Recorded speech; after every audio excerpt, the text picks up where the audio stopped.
पैसों के लालच में आकर मैंने एक भिखारन से शादी कर ली, क्योंकि वो दिन के हज़ारों कमाती थी और सारे पैसे लाकर मेरे हाथ में रखती। तो मेरी माँ कहती, बेशर्म, इसे छोड़कर किसी इज्जतदार परिवार में शादी कर ले और ख़ुद काम किया कर।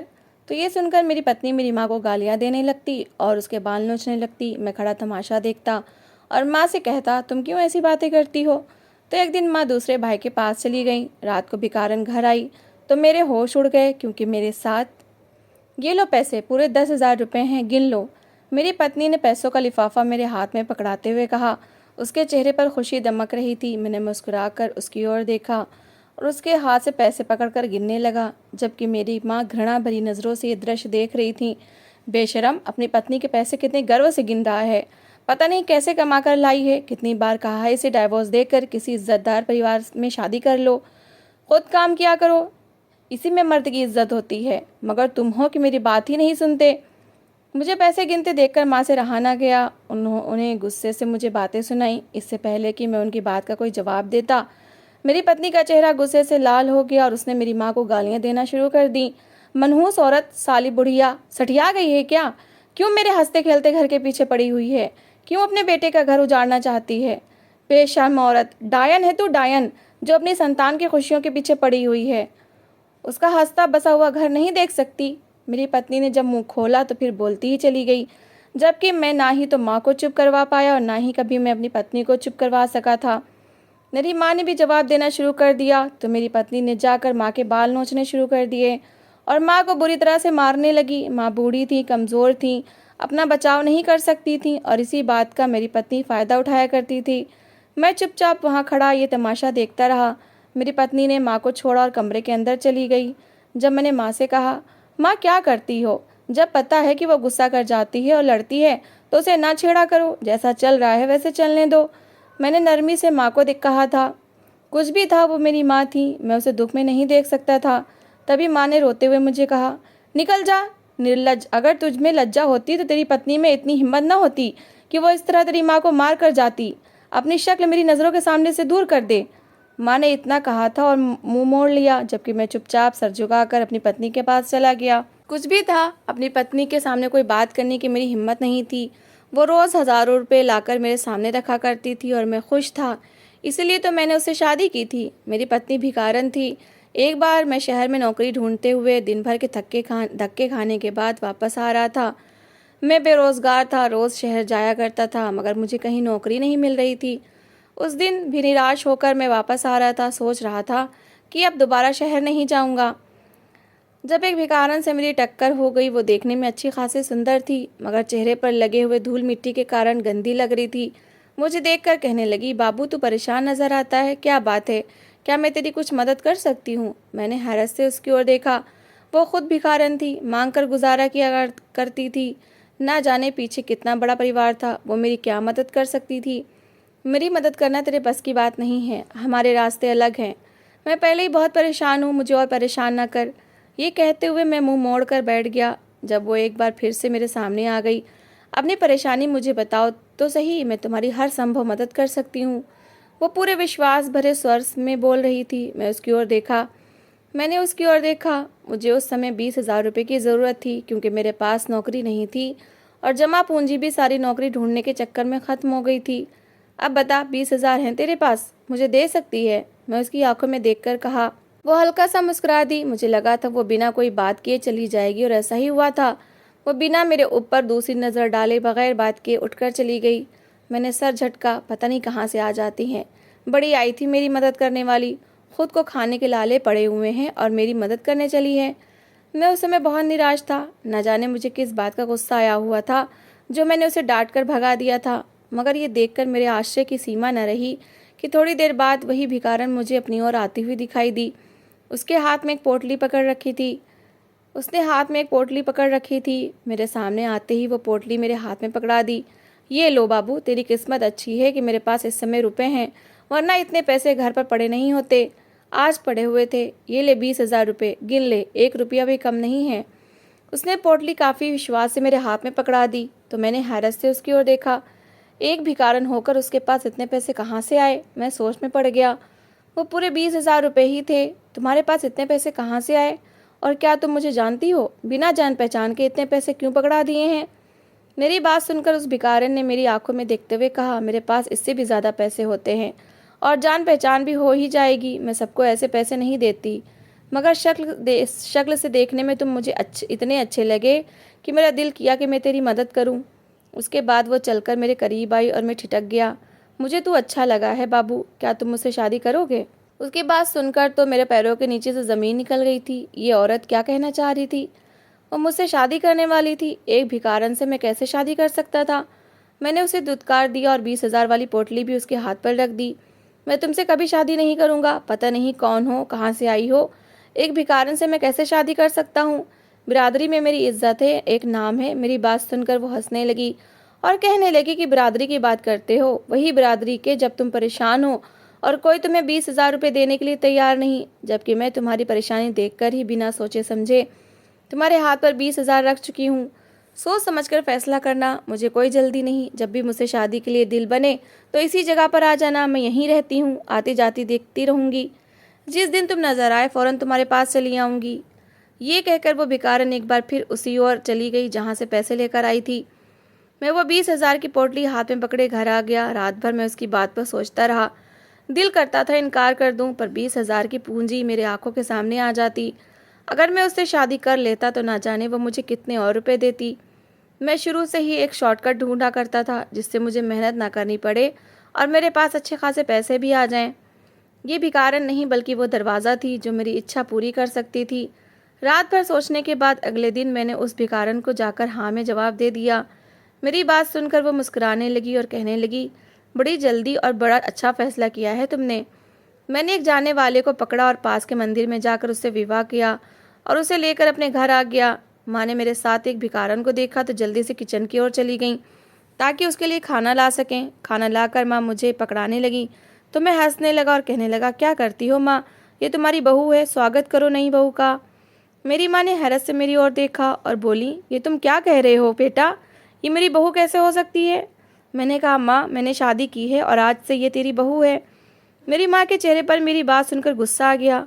कहने लगी, अगर तुम मजाक में ये बात कर रहे हो तो मजाक को बंद करो, मुझे बिल्कुल भी अच्छा नहीं लगा।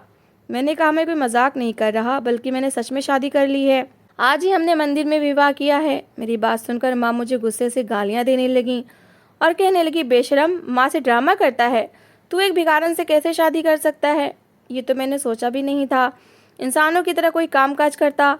मैं किसी अच्छे घर से तेरा रिश्ता लेकर जाती, कोई इज्जतदार लोग मिलते। ये भिखारन जो रुपए के रुपए लिए लोगों के आगे हाथ फैलाती है, न जाने कितने मर्दों से इस पर अपनी हवस भरी नजरें डाली होंगी और तू इसे ही अपनी पत्नी बनाकर ले आया है। लानत है तेरी सोच पर। माँ मुझे बुरा भला कहने के बाद अपने कमरे में जाकर बंद हो गई, जबकि मेरी पत्नी मेरे चेहरे की ओर देखने लगी। उसके चेहरे पर चिंता छाई हुई थी। मैंने कहा, चिंता ना करो माँ, 2-4 दिन में खुद ही मान जाएंगी, उसका गुस्सा ठंडा हो जाएगा। मैंने उसे अपना कमरा दिखा और कहा, आज से हम दोनों इसी कमरे में रहेंगे। वो कहने लगी, ठीक है, और ऐसे में मेरी ज़िंदगी गुजरने लगी। मेरी पत्नी सुबह सवेरे घर से निकल जाती और शाम को लौट कर आती। जब शाम को वापस आती तो वो मुझे ढेरों रुपए देती। मुझे और क्या चाहिए था? मैंने पैसों के लिए ही तो एक भिखारन से शादी की थी और अब मेरा उद्देश्य अच्छे तरीके से पूरा हो रहा था। इसलिए मैंने कभी भी उसके सुबह सुबह जाने और रात को देर से घर आने पर कोई आपत्ति नहीं की। वो हज़ारों रुपए लाकर मेरे हाथ पर रख दिया करती थी। मुझे कभी उसकी नीयत पर शक नहीं हुआ, मगर मैं नहीं जानता था कि मेरी पीठ पीछे वो क्या गुल खिला रही है और सच में है कौन। आज भी माँ और उसके बीच होने वाले झगड़े के बाद मैं परेशान बैठा हुआ था। हमारी शादी को काफ़ी समय गुजर चुका था, मगर इतने दिनों में इन दोनों के संबंध अच्छे नहीं हुए थे। मेरी माँ दिल की बुरी नहीं थी, मगर उससे एक भिखारन बहू सहन नहीं हो रही थी। अगर वो बहू को सहन भी कर लेती तो उसकी हरकतें माँ को स्वीकार नहीं थी, क्योंकि मेरी पत्नी अभी तक भीख मांगती थी। मैंने दिल ही दिल में फैसला किया और उसके पास जाकर कहने लगा, देख, मैं चाहता हूँ कि अब से तू भीख मांगना बंद कर दे। अब हमारे पास इतने पैसे जमा हो चुके हैं कि मैं कोई भी काम कर लूँगा। तू बस घर पर रहा कर और मैं कोई काम करूँगा। मेरी बात सुनकर मेरी पत्नी चुपचाप बैठी रही और कहने लगी, कुछ दिन मुझे और जाने दो, फिर उसके बाद मैं जाना बंद कर दूँगी। मैंने भी इस बात में सर हिला दिया, मगर अगली सुबह एक और हंगामा मेरी प्रतीक्षा कर रहा था। माँ अपना सामान बांध चुकी थी, वो मेरे दूसरे भाई के घर जा रही थी। मुझे ये देखकर सबसे ज़्यादा बुरा लगा। मैंने माँ से कहा, माँ क्या करती हो, ना जाओ मुझे छोड़कर। लेकिन माँ ने मेरी एक ना सुनी और कहने लगी, जिस घर में मेरी कोई इज्जत नहीं वहाँ रहने का सवाल ही पैदा नहीं होता। मैं जा रही हूँ तुम्हारा घर छोड़कर, हमेशा हमेशा के लिए। माँ अपनी सारी संतानों को पाला करती हैं, मगर जब बुढ़ापे को पहुँचती है तो संतान पर बोझ बन जाती है। मैं भी तुझ पर बोझ बन चुकी हूँ, इसलिए तू अपनी पत्नी से आए दिन मुझे अपमानित करवाता है और मुझे ये अपमान स्वीकार नहीं है, इसलिए मैं तेरा घर छोड़कर जा रही हूँ। तू खुश रहे अपनी पत्नी के साथ। मैंने माँ की लाख मिन्नतें की, पैर पड़े, मगर माँ ने मेरी एक ना सुनी और बड़े भाई के घर चली गई। मैं सर पकड़कर बैठ गया। मुझे कुछ समझ नहीं आ रहा था कि क्या करूं। एक और पत्नी थी जो रोज़ाना हज़ारों रुपए लाकर मुझे देती थी। मुझे कभी उसे दिल से प्यार नहीं हुआ था, मगर उसके बाद भी मैं जानता था कि वो मेरे लिए कितनी ज़रूरी है। मैं उससे शादी कर चुका था, हम दोनों के बीच पति पत्नी का रिश्ता था, मगर उसके बाद भी मैं उससे प्यार नहीं करता था। शायद मेरा दिल कभी एक भिखारन के साथ प्यार करने पर राज़ी नहीं था, इसलिए मेरे दूसरी औरत के साथ भी संबंध थे। मेरी पत्नी सारा दिन घर से बाहर होती थी, माँ घर से बाहर निकलकर देखती नहीं थी और मैं आज़ाद था, पूरा दिन रेखा के घर में ही रहता था। जब शाम को पत्नी के आने का समय होता तो मैं घर आ जाता। दूसरी ओर मेरी माँ थी जिसने मुझे जन्म दिया, पाला और पिताजी के स्वर्गवास के बाद सारे बच्चों को संभाला था। मैं दोनों को ही नहीं छोड़ सकता था, दोनों ही मेरे लिए महत्वपूर्ण थी। मेरी पत्नी मेरे पास आई और कहने लगी, ऐसा करो कुछ दिन तक, जब तक मैं भीख मांगना नहीं छोड़ देती माँ को भाई के घर ही रहने दो। उसके बाद जब मैं भीख मांगना छोड़ दूंगी तो तुम माँ को जाकर ले आना। फिर मैं कोशिश करूंगी कि सेवा करके माँ का दिल जीत सकूं। पत्नी की बात मेरे दिल पर लगी तो मैं कहने लगा, तुम कितनी अच्छी हो, माँ तो ऐसे ही तुम्हारे साथ झगड़ा करती रहती है, माँ को तुम्हारे साथ अच्छा व्यवहार करना चाहिए। मेरी बात सुनकर मेरी पत्नी मुस्कुरा दी और कहने लगी, अब तो मेरे जाने का समय हो गया है, मैं जाती हूँ, पहले ही लेट हो चुकी हूँ, सुबह सुबह ही अच्छे पैसे मिलते हैं। मैंने मुस्कुराकर उसकी ओर देखा और जाने की अनुमति दे दी। मेरी शर्त खत्म हो चुकी थी, अंतरात्मा मर चुकी थी। मेरी शर्म खत्म हो चुकी थी, अंतरात्मा मर चुकी थी। मेरे सामने मेरी पत्नी भीख मांगने की बात करके गई थी और मैंने मुस्कुराकर उसे जाने की अनुमति दे दी थी। यहीं से मेरी बेशर्मी का अंदाज़ा हो रहा था। माँ के बिना आज मुझे घर काट खाने को दौड़ रहा था, मगर फिर मैंने इस बात को यहीं ख़त्म करने का फैसला कर लिया। शाम को मेरी पत्नी घर आई तो मेरा दिल घबरा गया था, क्योंकि आज माँ घर पर नहीं थी और वो जल्दी आ गई थी। मैंने निश्चिंत होकर दरवाज़ा भी खोल दिया था, कोई व्यवस्था भी नहीं की थी। जो कुछ मैं अपनी पत्नी की अनुपस्थिति में किया करता था उसे छुपाने का मुझे मौका भी नहीं मिल सका। वो जैसे ही घर में आई तो मेरे साथ रेखा को देखकर उसका चेहरा गुस्से से लाल होने लगा। उसने मेरा गिरबान पकड़ लिया और कहने लगी, तुम्हारी हिम्मत भी कैसे हुई मेरी अनुपस्थिति में पराई औरत को घर लाने की। तुम्हारी माँ आज घर पर नहीं है तो तुम्हें क्या लगा तुम आज़ाद हो गए?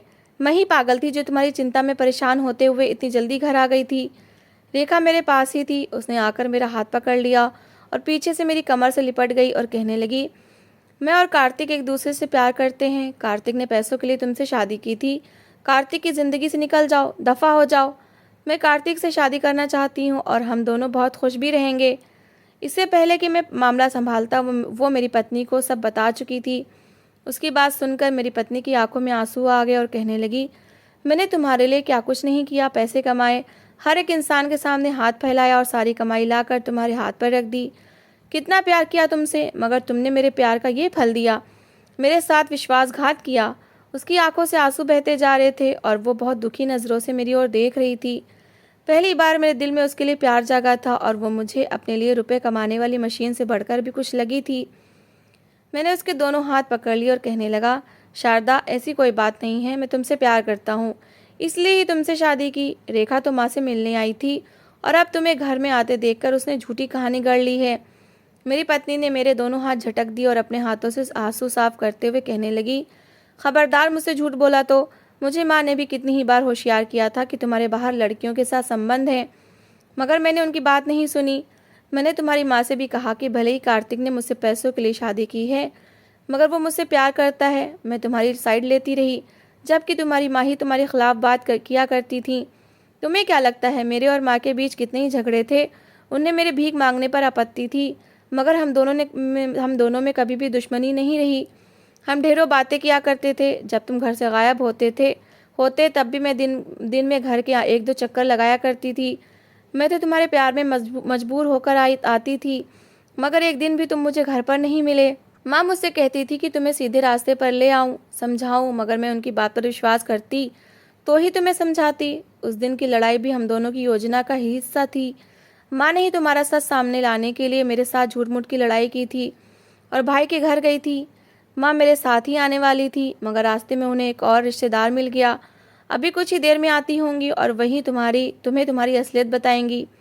ये कहते हुए एक बार वो फिर से फुट फुट कर रोने लगी, जबकि मैं शर्मिंदगी के मारे ज़मीन में गड़ गया। रेखा ने आगे बढ़कर मुझे कुछ कहना चाहा, लेकिन मैंने हाथ उठाकर उसे रोक दिया और घर से निकल जाने को कहा। रेखा गुस्से से मेरा हाथ झटक कर चली गई थी। शारदा अभी तक रो रही थी और मैं शर्मिंदगी के कारण उससे बात भी नहीं कर पा रहा था। थोड़ी देर बाद माँ घर में आई तो गुस्से भरी नज़रों से मेरी ओर देखने लगी और कहने लगी, एक भिखारन से मेरी मर्जी के बिना शादी कर ली और फिर उसे खुश भी नहीं रख पाया। मुझे तुझसे ये उम्मीद नहीं थी। माँ ये कहकर अपने कमरे में बंद हो गई थी, जबकि शारदा अपना सामान बांधने लगी थी। मैंने शारदा से बहुत बार माफ़ी मांगी और उससे उसकी मिन्नतें की कि वो मुझे छोड़कर ना जाए, लेकिन उसने मेरी एक ना सुनी। कहने लगी, भिखारियों को तुम लोग इंसान मानने से ही इनकार कर देते हो। भिखारी भी इंसान ही होते हैं, उन्हें भी उतना ही दुख होता है जितना तुम्हारे जैसे इंसान को होता है। पहले मेरे लिए ये फ़र्क कोई मायने नहीं रखता था, मगर अब मैं समझ गई हूँ कि हम भिखारी तुम्हारे जैसे लोगों के प्यार के लायक ही नहीं होते। शारदा मुझे छोड़कर हमेशा हमेशा के लिए चली गई, जबकि मैं अब उसके प्यार में यहाँ वहाँ भटकता हुआ उसे ढूंढ रहा हूँ और अपनी गलतियों पर पछता रहा हूँ, मगर मेरे पास अपनी गलती को सुधारने का कोई भी मौका नहीं था। तो दोस्तों, इस कहानी को लेकर आपकी क्या राय है, कमेंट बॉक्स में ज़रूर बताएं। और अगर आपको हमारी आज की कहानी अच्छी लगी हो तो प्लीज़ इसे लाइक ज़रूर करें। अगर आपने अभी तक हमारे चैनल को सब्सक्राइब नहीं किया तो ज़रूर कर लीजिए। तो मिलते हैं ऐसी एक और मोटिवेशनल कहानी के साथ। Thanks for watching.